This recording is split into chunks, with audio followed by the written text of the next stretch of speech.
Today, I'm going to be sharing with you some tips on how to prepare a trauma-informed herbal first aid as a practitioner for your community, for people around us that are needing service. And it's also wonderful to have something on hand when you're called up to serve. And first, I'm going to make a tea.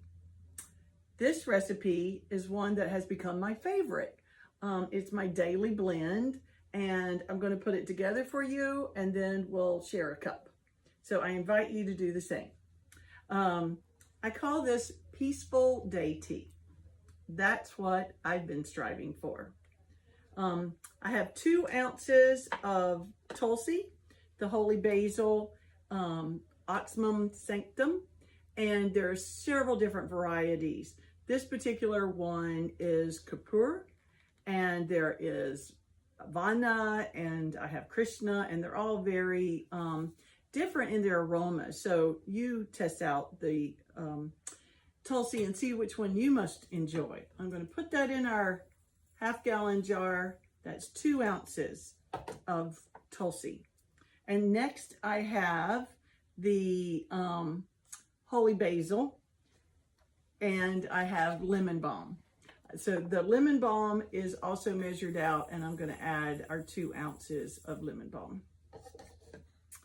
We're going to go to oats next. I have this lovely oat straw and tops cut and sifted, full of nutrition, really a lot of B vitamins, and it's so wonderful for the nervous system. It's like food for our nerves. Doing personal consultations, now we see so many people that have trauma in their history.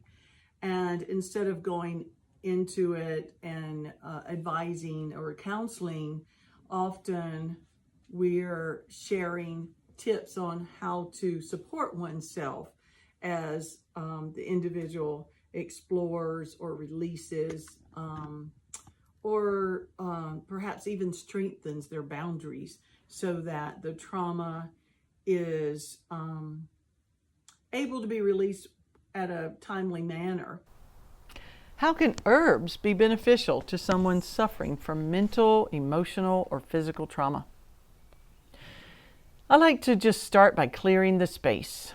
So we could light the smudge of sage or other herbs. I've used mugwort and other aromatics to release what is being held in the air, what others have given off.